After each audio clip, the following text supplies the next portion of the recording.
The weekend, 14 days of demonstrations by Extinction Rebellion, the climate group, during which nearly 500 people were arrested, all came to an end. Now, the group says life on Earth is in crisis and facing a mass extinction.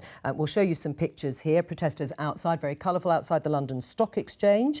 And we're joined now by Gail Bradbrook from the group. Gail, Extinction Rebellion have said the protests have been incredibly successful. How are you measuring that success?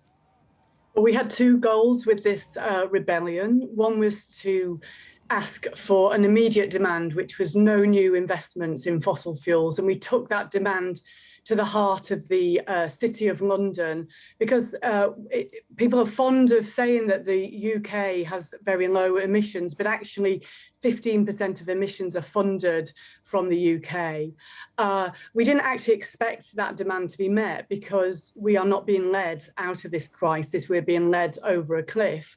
The Paris Climate Agreement has already failed. We are going to be getting 1.5 degrees of warming and more, which is catastrophic right. for millions of people. The second goal, therefore, was to say, why is it that when we're facing and when we're in a time of existential threat, why is it that we're not being led on this issue? All right. I mean, because we have a political economy that's unable to lead us in such a crisis. All right. I mean, there is an indication that the public don't necessarily have a positive view of you, the group. I mean, not you personally. I mean, is there a danger that people start to tune out of the sorts of things you're talking about because of the tactics and the strategy that you adopt? There's no evidence in that from social movement theory. It's often the case that the people that bring the message are not liked, but as we say, don't shoot the messenger. You know, the point is that 85% of the British public on average now think that we are in an emergency and it's going to affect everyone, and they're quite right. And what we're talking about, you know, you were discussing on this programme earlier about the, not having food on the shelves. We're looking at multi-breadbasket failures in the coming years, according to academics.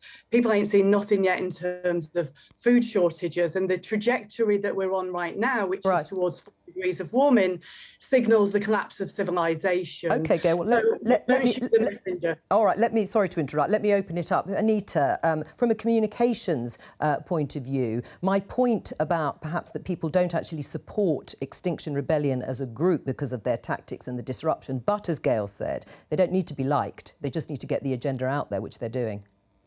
Yes, well, I saw some YouGov polling suggesting that they were on minus 30% in terms of popularity with the public. And I think even politicians would blanch at that kind of number. So I think there's two different things here. I don't think there are many people resistant to the idea of there needing to do more to tackle climate change. And I certainly think our political leaders, and actually as well as businesses, are seriously engaged in the kind of work that needs to be undertaken to tackle that. I don't think Extinction Rebellion is either drawing attention to some of the nuances of their argument. Gail, this is certainly the first time I've heard of any of those two perspectives, and I've seen Extinction Rebellion everywhere. So I think there's a distinction that needs to be made between the broad issue and whether or not these tactics are doing anything but losing popularity for this organisation. Right. Sarah, your view, as they say, they don't need to win votes. The strategy works, Gail says. Well, it's interesting, isn't it? I spent years before as an MP working in lots of different organisations where we were trying to change minds and trying to effect change, and there are different ways to do it, and protest isn't by any means the only way to do it. You have to start where people are and argue your case from their point of view as well as make the noise, but both of those things are important. Do you support the sort of protest that Extinction? Peaceful protest, Extinction Rebellion's cause, absolutely. What I would say is that having talked to, as Shadow Policing Minister, having talked to police on the ground, they're absolutely knackered. There's a lot of resources that they've had to put in place. That's not to say we shouldn't have peaceful protest, but it is to say, you know, they need a bit of support from this government. They don't need a pay freeze, and they need a bit more support in terms of numbers. So, you know, there are lots of issues at play here, but the key argument about the need to push on this government, the need to do more to impact on climate change, to put those values and those targets into action is absolutely the right one. Yeah, because, Andrew, there are robust targets from the government, but not enough of a narrative for how people are going to have to change their own personal behaviour in order to meet those targets. You haven't been honest about that. Well, I think we have been honest about it, and I think we'll see more of that over the coming months. But, you know, we shouldn't forget, we're talking right now about Extinction Rebellion and their protests. This was the first country in Europe to legislate for net net zero. We have cut our carbon emissions faster than any other country in the G7. We're hosting COP26, and we're ambitious about the agreement that we can get, because ultimately this fight, which we all agree, we need to cut our emissions and do more to fight the climate crisis. This will only be achieved by agreement at a global level. And I have to say, Extinction Rebellion, I think they do damage to the cause. Everybody on this panel agrees we need to do more, but going about their business, stopping people going about their daily business, is no way to make the case Gail? that we need to take action on climate change. Gail?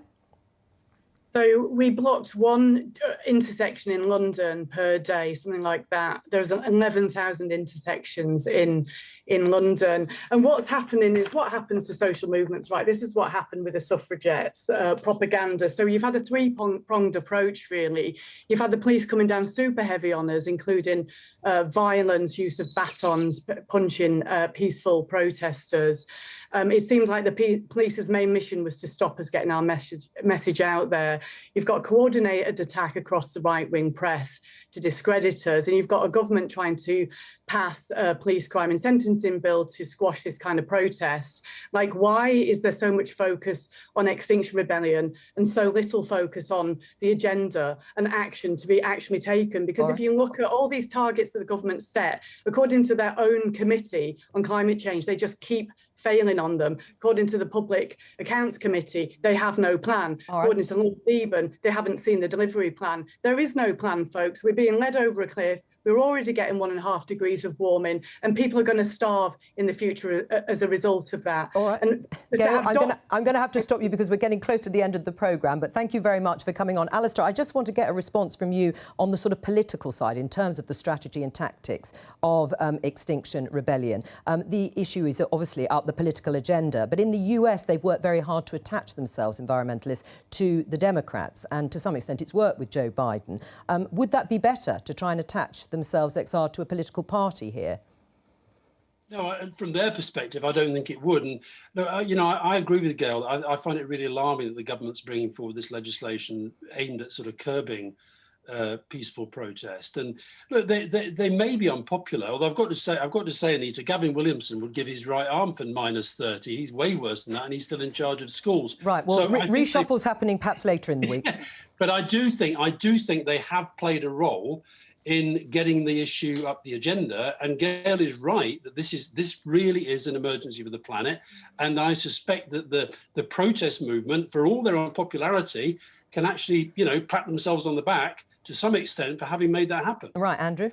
No, I disagree. I think they're doing great damage to their cause, and this government is taking some of the most stringent action of any government in the world in terms of combating the climate emergency, and will continue to do so. And we hope we'll get a good agreement at COP26. We take the rest of the world with us. Coming up in a couple of months. Thank you to all of you for being on the first show back, in the first term back for the autumn. That's all we have time for, though. I'll be back tomorrow at 12:15. From all of us here, bye-bye.